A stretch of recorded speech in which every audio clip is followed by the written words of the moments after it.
Well, thank you very much. It's an honor to be here. What a great place. What a great place, but more importantly, what great people.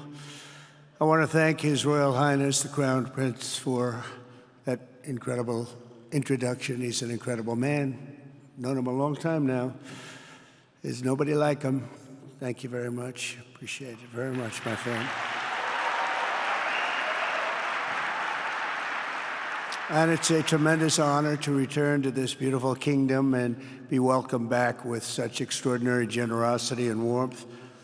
I've never forgotten the exceptional hospitality showed to us by King Solomon, who's just, we talk about a great man. That is a great man. That is a great man, a great family. And that visit took place exactly 8 years ago. The graciousness of the royal family and the Saudi people is really unsurpassed, no matter where you go. Let me also thank the countless ministers, government officials, business leaders, and distinguished guests for that warm welcome. Very warm, and I know so many of you. I'd like to call out all of your names, but we have a lot of problems. We'd be here for a long time. We don't want that, so don't be upset. With this historic state visit, we celebrate more than 80 years of close partnership between the United States and the Kingdom of Saudi Arabia. Ever since President Franklin Roosevelt met with King Solomon's father, King Abdul Aziz, aboard the USS Quincy in 1945, the U.S.-Saudi relationship has been a bedrock of security and prosperity. Today, we reaffirm this important bond, and we take the next steps to make our relationship closer, stronger, and more powerful than ever before. It is more powerful than ever before.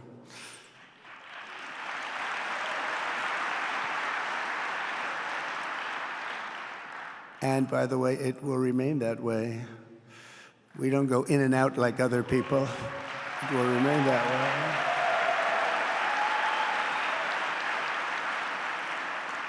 I've come this afternoon to talk about the bright future of the Middle East, but first let me begin by sharing the abundance of good news from a place called America. In less than 4 months, our new administration has achieved more than most other administrations accomplish in 4 years or even 8 years. We've actually done, for the most part, more. The day I took office, we inherited, thank you. Thank you. The day I took office, we inherited a colossal invasion on our southern border, an invasion like you'd never want to see here. Nobody should ever want to see it. But within weeks, we slashed illegal border crossings to an all-time low, down 99.999%. That's good, even for this great gentleman standing right in front of me. That's a good number. We had hundreds of thousands of people. They came in at the same time last year, and last month we had, in this massive border, 3 people that got in. That's quite a difference, and we have no choice but to get a lot of the people that came in because they were not the best people. They were, in many cases, very bad people. We're getting them out. We're getting them out very fast. We're bringing them back to where they came from. We have no choice. After years of military recruiting shortfalls, enlistments in the U.S. Armed Forces are now the highest in 30 years because there is such an incredible spirit in the United States of America. We have tremendous spirit again. Just about a year ago, it was a big story, front page on every paper all over the world, that nobody wanted to enlist in our military, meaning we were way under enlisted. And just last week it came out that we had the strongest enlistment. They say 30 years, but probably it's maybe ever. They don't go back that far. It's the best, and that includes police officers, firemen, everything else. There's a great spirit in the United States right now. A brand new poll from Rasmussen just showed that the number of Americans who believe the nation is on the right track, they have a right track, wrong track, is now the highest in over 20 years. And it hasn't been anything like this because for many years it was the wrong track. And I can tell you for the last 4 years it was definitely the wrong track, but it's the highest it's been in many, many years. We renamed the Gulf of Mexico into the Gulf of America. That was very popular, other than perhaps with Mexico. And most importantly for the people in this room, the days of economic misery under the last administration are rapidly giving way to the greatest economy in the history of the world. We are rocking. The United States is the hottest country, with the exception of your country, I have to say, right? I'm not going to take that on. No, Mohammed, I'm not going to take that on. Wouldn't that be a terrible thing if I made that full statement? But I will not do it. You're hotter. At least as long as I'm up here, you're hotter. But groceries, gasoline, energy, and all other prices are down with no inflation. We have no inflation, and in a few short weeks, we've created 464,000 brand new jobs. Think of that. It's almost 500,000 jobs created just in a matter of weeks. We just reached a historic trade agreement with the United Kingdom, and over the weekend we reached a breakthrough agreement with China. Both outstanding deals. China's agreed. We have to get it down. We have to get the little details down. And Scott, you're going to work on that very hard, but China's agreed to open up to the United States for trade and everything else. But they have to do it, so we'll see what happens. But we had a very, very good meeting with both of those countries. We are cutting 10 old regulations for every new regulation. We're getting rid of all of the red tape that is so many, frankly, countries, as they get older, they develop a lot of red tape, and we're getting rid of it. We're getting rid of it at record levels. And I'm pleased to report that the United States Congress is on the verge of passing the largest tax cut and regulation cut in American history. We think we're in good shape to get that. And if we get that, that will be like a rocket ship for our country. In the first quarter of the year, the investment in America was up an astounding 22%. More than $10 trillion of new investments have been announced or are coming just since the election on November 5th. So think of that. In a very short period of time, we have over $10 trillion, and it could be much higher than that. Not everybody comes to the White House to have a news conference that they're going to be opening up in America, but they're all coming in at numbers that we've never seen before.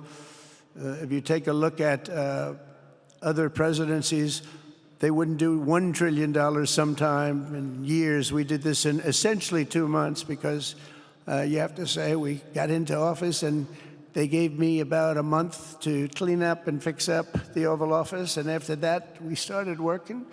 And the money is pouring in, the jobs are pouring in, the companies are pouring into our country like we've never seen before. There's never been anything like it. And we let other people tariff us into losing a lot of money and a lot of jobs, and now we're tariffing them.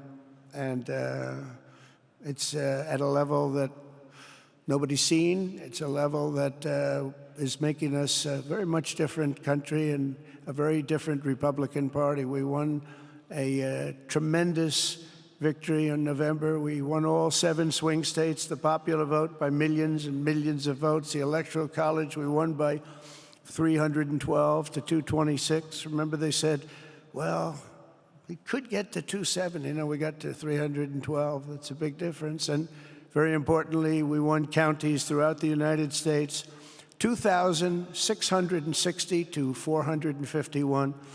That's why when you look at a map, they're all red. The whole country is red. Red stands for Republican. From the moment on and from the moment we started, we've seen wealth that just poured and is pouring back into America.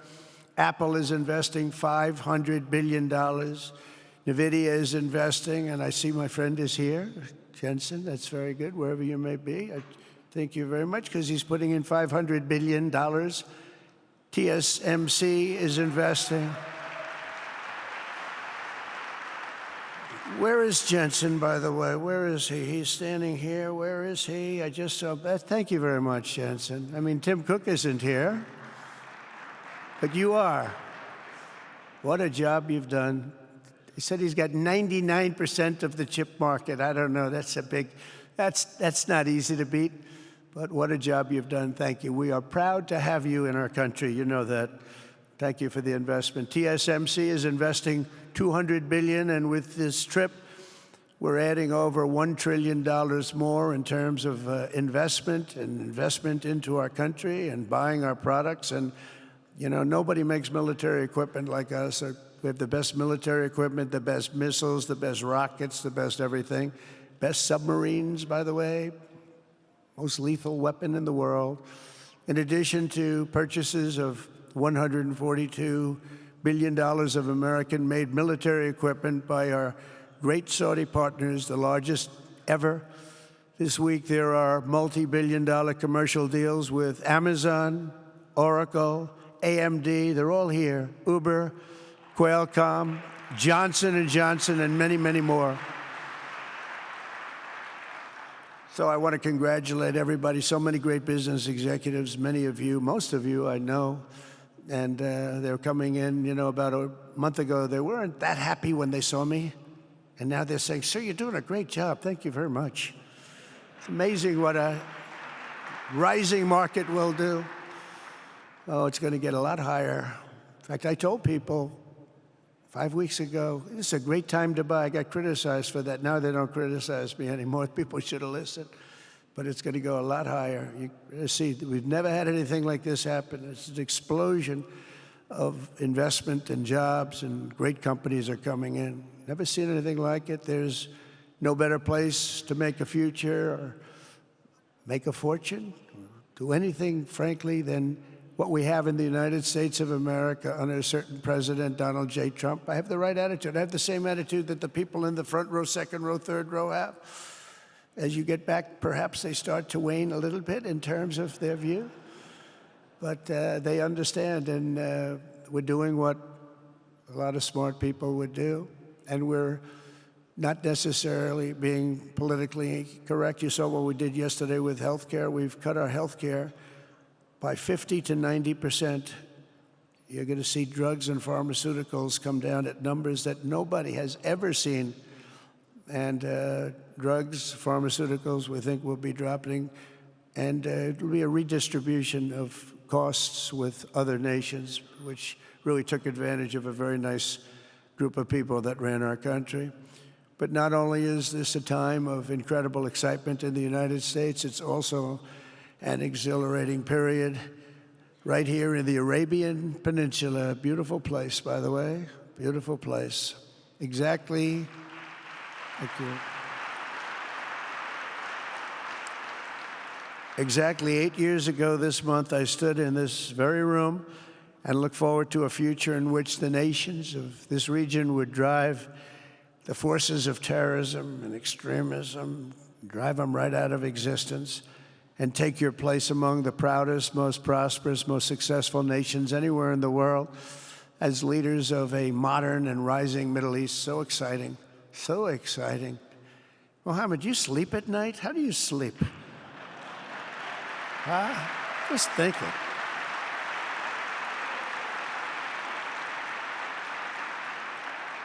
What a job. He tosses and turns like some of us. Tosses and turns all night. How do I make it even better all night? It's the ones that don't toss and turn. They're the ones that will never take you to the promised land, won't they? But you have done some job. True. But critics doubted that it was possible what you've done. But over the past 8 years, Saudi Arabia has proved the critics totally wrong. The transformation that has occurred even by these incredible business leaders. I mean, you had the biggest leaders in business anywhere in the world standing right before us. But the transformation that has occurred under the leadership of King Salman and Crown Prince Mohammed has been truly extraordinary. Such a thing has, I don't think, ever happened before. I've never seen anything at that scale happen before. And I guess, you know, maybe you could say the United States is doing pretty well too, you know, but I don't think too many people have seen that happen before. Majestic skyscrapers, the towers that I see, the difference between now and 8 years ago. And 8 years ago was very impressive, but the towers that I see rising, some of the exhibits that I was shown by Mohammed, what I've seen there is just an amazing, it's an amazing process, amazing genius of so many people, architecture, but I have a feeling I know where many of those ideas came from. Happens to be sitting right in this room right before me, but the towers and all of the different, I've seen a lot of different towers. I didn't think there's any version of a tower that I haven't seen in one form or another. Well, I just passed 4 exhibits. I have never seen anything like any of them. So it's going to be very exciting. And they sit among the ancient wonders of a growing and exciting city. It's really amazing. Riyadh is becoming not just a seat of government, but a major business, cultural, and high-tech capital of the entire world. The World Cup is here. Johnny, just stand up, John. Johnny, thank you, Johnny.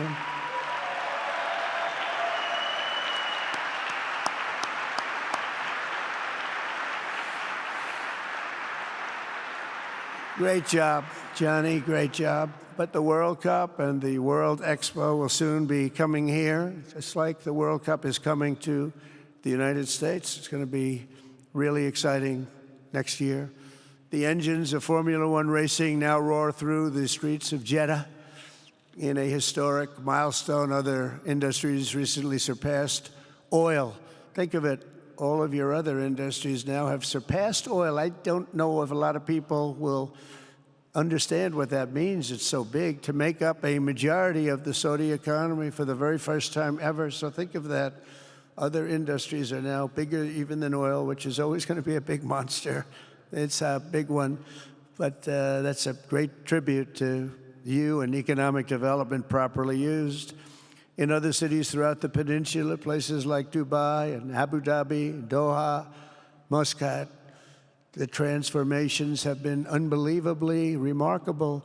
Before our eyes, a new generation of leaders is transcending the ancient conflicts of tired divisions of the past and forging a future where the Middle East is defined by commerce, not chaos, where it exports technology, not terrorism, and where people of different nations, religions, and creeds are building cities together, not bombing each other out of existence. We don't want that.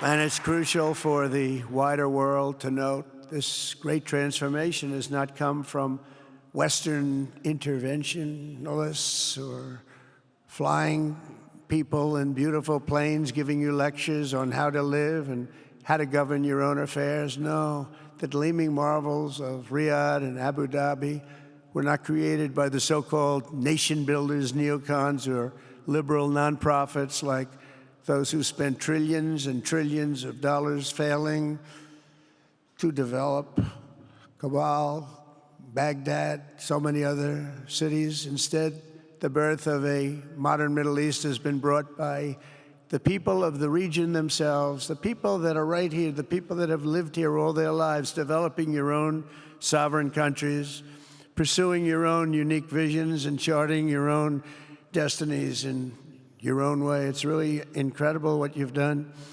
In the end, the so-called nation builders wrecked far more nations than they built, and the interventionists were intervening in complex societies that they did not even understand themselves. They told you how to do it, but they had no idea how to do it themselves. Peace, prosperity, and progress ultimately came not from a radical rejection of your heritage, but rather from embracing your national traditions and embracing that same heritage that you love so dearly.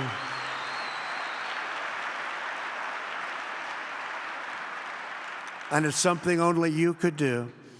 You achieved a modern miracle, the Arabian way. That's a good way.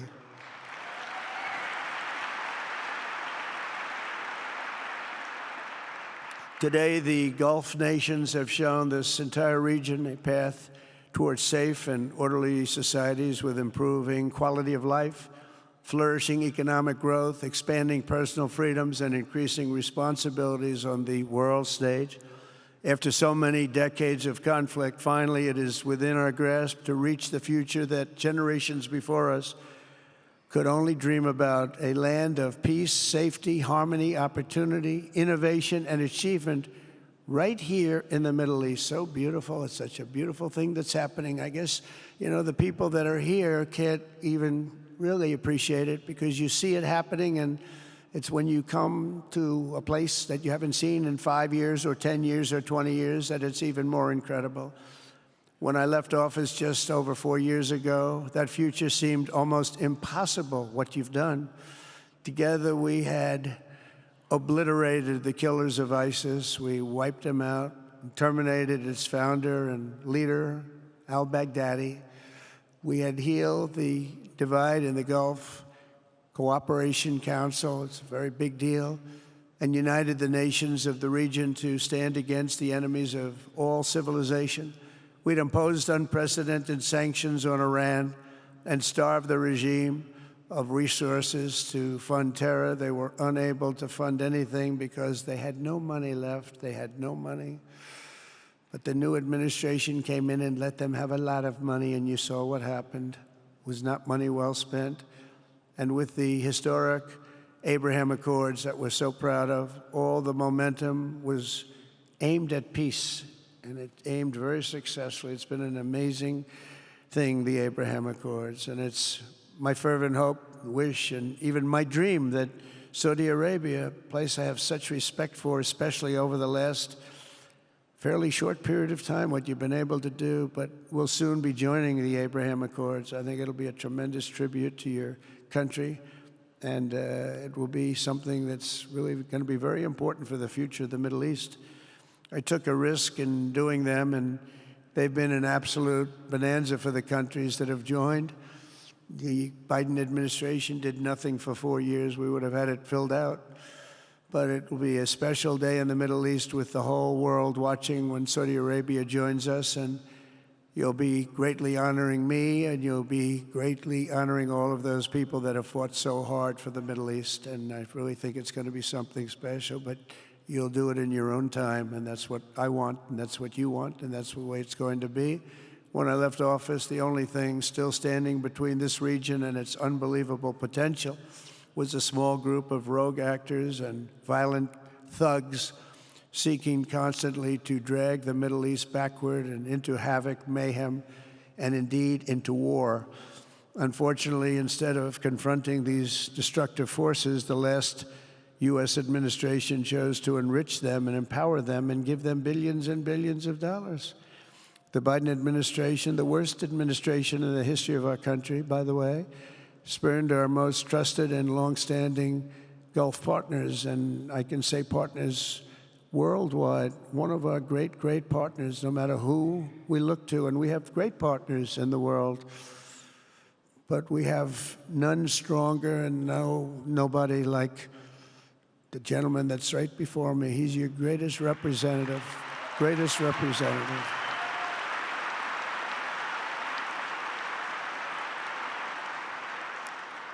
And if I didn't like him, I'd get out of here so fast. You know that, don't you? He knows me well. I do. I like him a lot. I like him too much. That's why we give so much, you know? Too much. I like you too much. Great guy. They lifted sanctions on Iran in exchange for getting nothing, and sent the regime tens of billions of dollars to fund terror and death all over the world. And they laughed at him. They laughed at our leader. And they're still laughing at our leader. They thought him a fool. And they made nothing but trouble ever since, including the funding of October 7th, one of the worst days ever in the history of the Middle East. Horrible day. Biden removed the Houthis from the list of foreign terrorist organizations, even while missiles and drones were being launched right here at your beautiful city of Riyadh and launched at ships if they happened to be sailing in the wrong location. The Biden administration's extreme weakness and gross incompetence derailed progress toward peace, destabilized the region, and put at risk everything we had worked so hard to build together. And when you think of the great achievements that you've made, to do it in light of a pretty hostile administration, an administration that was not a believer, it makes your achievements even greater. Makes them even greater, you know that. But in a few short months since taking office, we have achieved the swift return of American strength at home and abroad, now working with the vast majority of people in this region who seek stability and calm. Our task is to unify against the few agents of chaos and terror that are left and that are holding hostage the dreams of millions and millions of great people. The biggest and most destructive of these forces is the regime in Iran, which has caused unthinkable suffering in Syria, Lebanon, Gaza, Iraq, Yemen, and beyond. There could be no sharper contrast with the path you have pursued on the Arabian Peninsula than the disaster unfolding right across in the Gulf of Iran. Think of that. They wanted to name it that. I said, they're not going to let them do that. Do you mind if I stop that? I stopped it. We're not going to let that happen.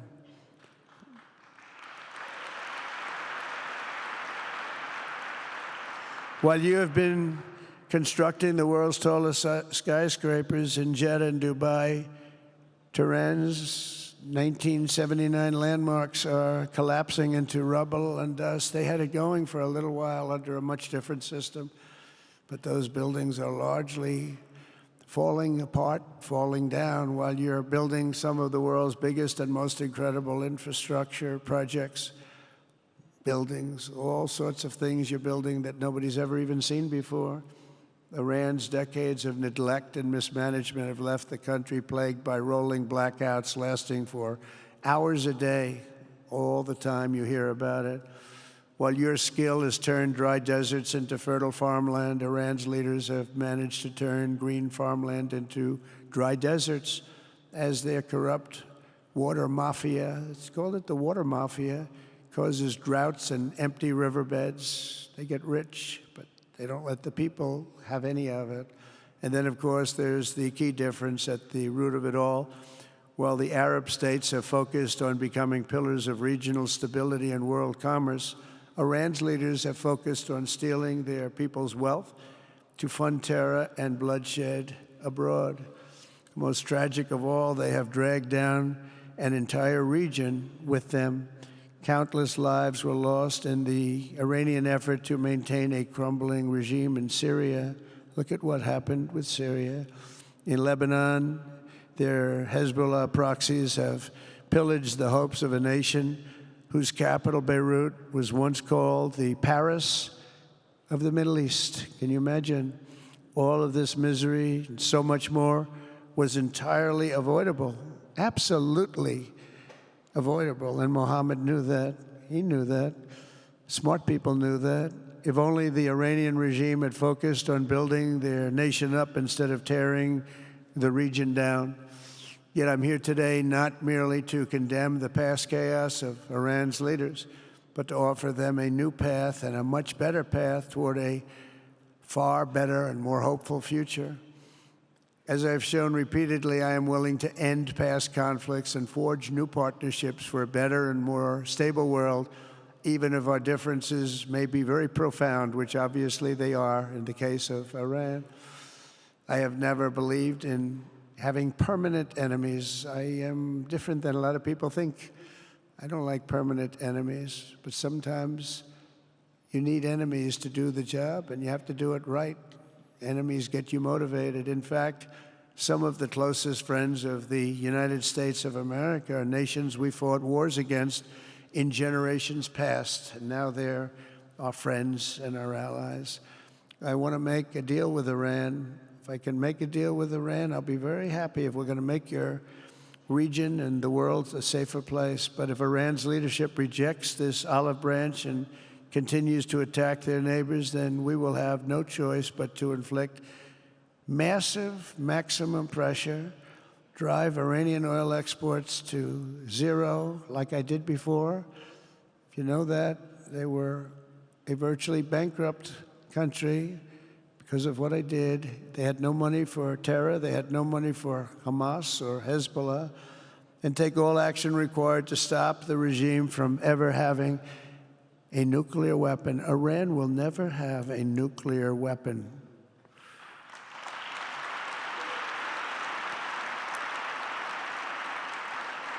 But with that said, Iran can have a much brighter future, but will never allow America and its allies to be threatened with terrorism or nuclear attack. The choice is theirs to make. We really want them to be a successful country. We want them to be a wonderful, safe, great country, but they cannot have a nuclear weapon. This is an offer that will not last forever. The time is right now for them to choose. Right now, we don't have a lot of time to wait. Things are happening at a very fast pace. They're happening right here. They're happening at a very fast pace. So they have to make their move right now, one way or the other. Make your move. As I said in my inaugural address, my greatest hope is to be a peacemaker and to be a unifier. I don't like war. We have the greatest military, by the way, in the history of the world. You know, I rebuilt our military in my first 4 years and rebuilt it into the most powerful military there is. And you saw that when I knocked out ISIS in 3 weeks. People said it would take 4 years, 5 years. I did it. We did it in 3 weeks. Just days ago, my administration successfully brokered a historic ceasefire to stop the escalating violence between India and Pakistan. And I used trade to a large extent to do it. I said, fellas, come on, let's make a deal. Let's do some trading. Let's not trade nuclear missiles. Let's trade the things that you make so beautifully. And they both have very powerful leaders, very strong leaders, good leaders, smart leaders. And it all stopped. Hopefully it'll remain that way, but it all stopped. I was very proud of Marco Rubio and all of the people that worked so hard. Marco, stand up. What a great job you did on that. Thank you, J.D. Vance, Marco. The whole group worked with you, but it was a great job. And I think they're actually getting along. Maybe we can even get them together a little bit, Marco, where they go out and have a nice dinner together. Wouldn't that be nice?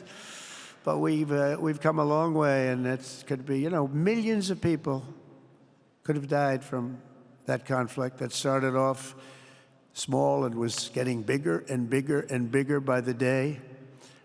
I've also been working relentlessly to end the terrible bloodshed between Russia and Ukraine, and very importantly, talks are being held in Turkey later this week, probably on Thursday, and they could produce some pretty good results. Our people are going to be going there. Marco's going to be going there. Others are going to be going, and we'll see if we can get it done. 5,000 people, young people for the most part, soldiers from Ukraine, soldiers from Russia. They're not from here and they're not from the United States, but they're souls. They're souls. I think usually, mostly, they're young, beautiful souls that left their parents waving goodbye, left their brothers and sisters. Goodbye, I'll see you soon. And they got blown to pieces. 5,000 on average a week are dying. And people are dying elsewhere in the region, but tremendous numbers like we haven't seen since World War II are dying. And I want to stop it. I want to stop it. It's a horrible war. Would have never happened if I were president. That's a war that would have never happened. October 7th would have never happened if I were president, because Iran had no money to pay Hamas or anybody else. They had no money. They were not looking to take care of them. They had to take care of themselves. They had no money. We stopped their oil effectively with the embargoes and sanctions. But let me take this opportunity to thank the Kingdom of Saudi Arabia for the constructive role that you've played in facilitating the Ukraine talks. And it really is, you've been amazing. You've made everything available to us. Thank you very much. Thank you. And if we get that settled, we'll pay a special tribute to what you've done. You really did lay a great groundwork. Thank you very much. Appreciate it. The West should not be dragging itself backward into another endless war in Europe, yet another endless war. We should stop the killing and work together to address the biggest long-term threats as one unbeatable team. Think of us as an unbeatable team. I mean, when you look at what you've done here, that's much more difficult than stopping stupidity. Think of it. It's stupidity. What you've done is much more difficult, and you did it better than anybody else has ever done it. As President of the United States, my preference will always be for peace and partnership whenever those outcomes can be achieved. Always. It's always going to be that way. Only a fool would think otherwise. In recent years, far too many American presidents have been afflicted with the notion that it's our job to look into the souls of foreign leaders and use U.S. policy to dispense justice for their sins. They loved using our very powerful military, and now it's really the most powerful it's ever been. We just are getting a budget approved, $1 trillion, highest budget we've ever had in history for military, $1 trillion. And we're getting the greatest missiles, the greatest weapons. And, you know, I hate to do it, but you have to do it because we believe in peace through strength. You have to have the strength, otherwise bad things could happen. But hopefully we'll never have to use any of those weapons. Seems to be an awfully big waste of money if you're never going to use them, but hopefully we'll never have to use them because the destructive power of some of those weapons are like nobody's seen before. I believe it is God's job to sit in judgment, my job to defend America, and to promote the fundamental interest of stability, prosperity, and peace. That's what I really want to do. I will never hesitate to wield American power if it's necessary to defend the United States or to help defend our allies.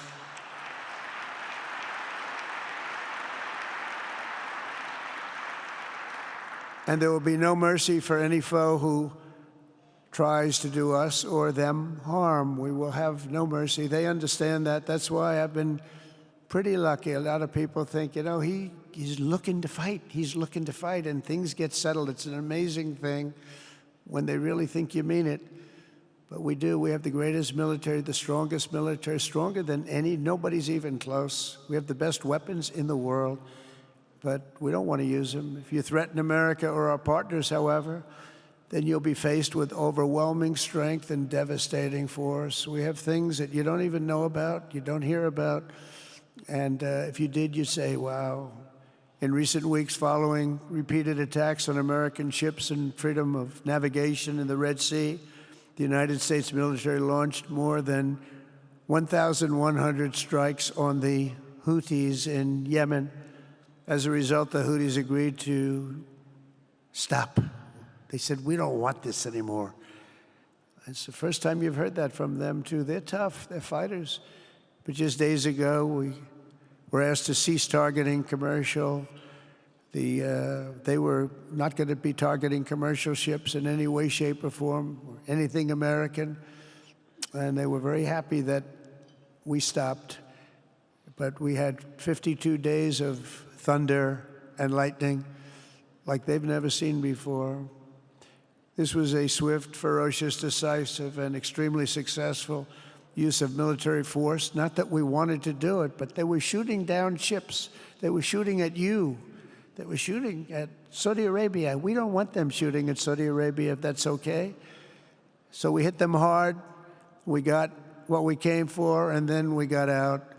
Since January 20th, the U.S. military has terminated 83 terrorist leaders operating across Iraq, Syria, and Somalia, including ISIS's #2 global leader. You read about that just recently. With the help of Pakistan, we apprehended the ISIS terrorists responsible for the attack on 13 American service members at Abbey Gate, that horrible, horrible disaster. During this Afghanistan withdrawal, you know, that's another thing that we don't even think about so much anymore. 13 died, but 42 were horribly wounded. But hundreds of people died overall, because I count the people on the other side. Hundreds of people just grossly incompetent. It's probably why Putin decided to go into Ukraine, something he never would have done if I were president. But we wouldn't have had the problems of October 7th if I were president. We wouldn't have had Ukraine, Russia if I were president. We wouldn't have had Abbeygate because there wouldn't have been any reason we were getting out, but we were getting out with dignity and with strength and power. But the way they got out was not good. I think it was the most embarrassing moment in the history of our country. And we've been working tirelessly to bring back all hostages held by Hamas. We brought back a lot already, but we're bringing back more.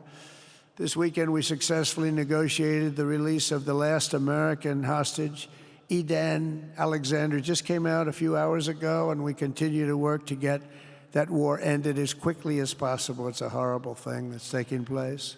All civilized people must condemn the October 7th atrocities against Israel, which would never have happened again if you had probably a different president, but definitely if you had me as president. The people of Gaza deserve a much better future, but that will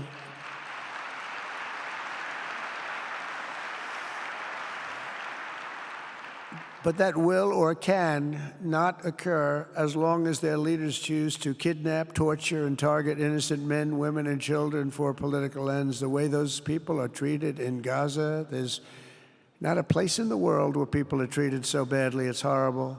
After years of suffering, two of the nations most ravaged by terror are finally beginning to end their long nightmares under the new generation of leaders. In Lebanon, where a friend of mine has just become the ambassador. He's going to be great. I said, you know, that could be a very dangerous job. He said, I was born there. I'm Lebanese. I love that country. I said, but it's very dangerous. You know, this is a friend of mine from New York. I said, but it's very dangerous. Are you sure you want to do it? I never thought of him as being a warrior, but he is a warrior. He loves his country.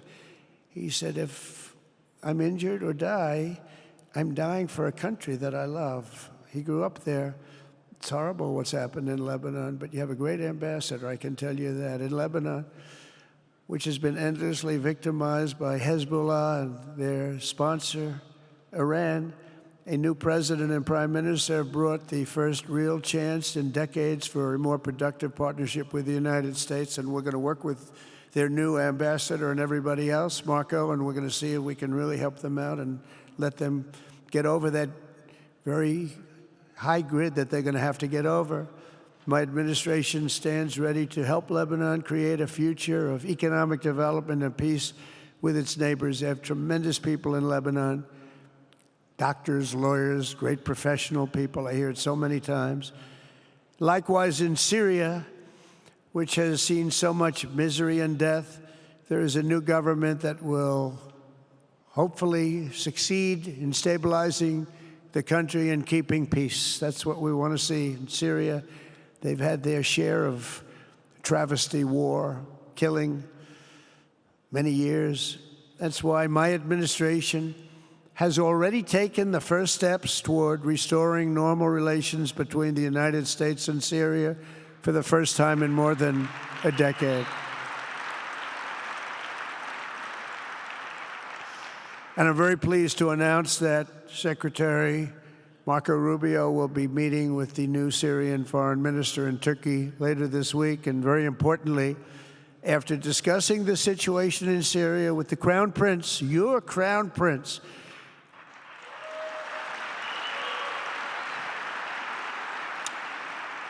and also with President Erdogan of Turkey, who called me the other day and asked for a very similar thing, among others, and friends of mine, people that I have a lot of respect for in the Middle East, I will be ordering the cessation of sanctions against Syria in order to give them a chance at greatness.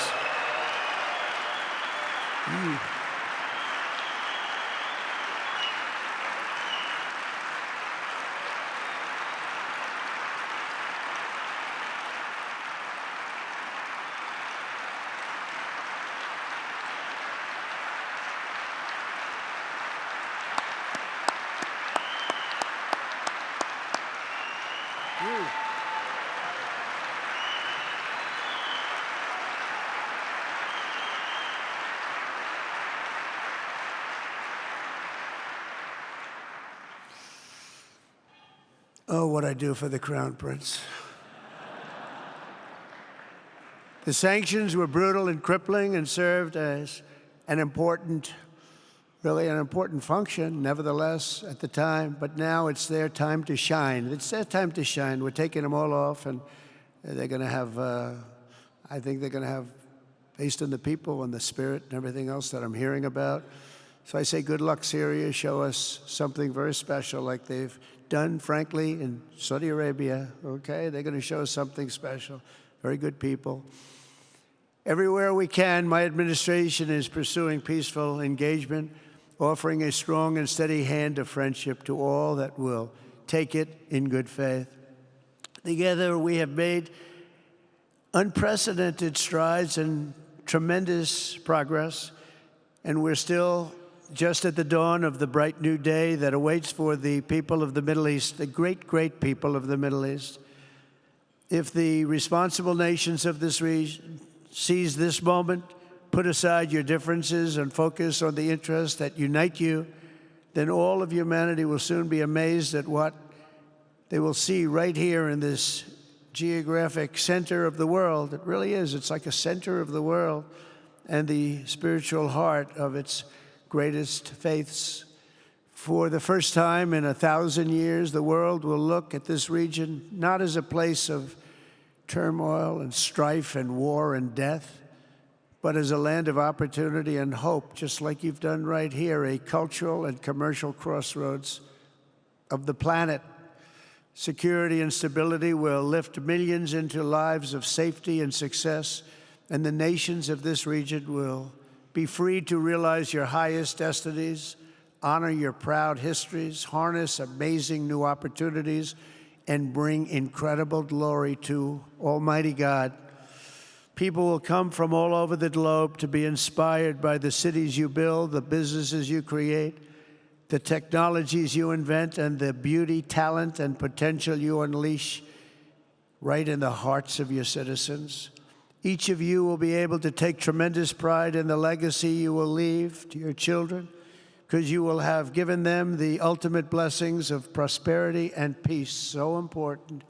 In the United States, we've launched the golden age of America. It's the golden age. We see it. We see it with all that money, trillions and trillions of dollars pouring in, hundreds of thousands of jobs coming in with it. And with the help of the people of the Middle East, the people in this room, partners throughout the region, the golden age of the Middle East can proceed right alongside of us. We will work together. We will be together. We will succeed together. We will win together. And we will always be friends.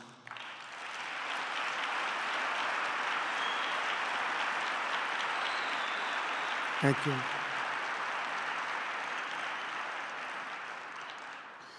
So, Mohammed, I want to thank you again very much for having me. And as a representative of what I think is the greatest nation in the world, we are with you all the way, and you have a tremendous future. Thank you very much.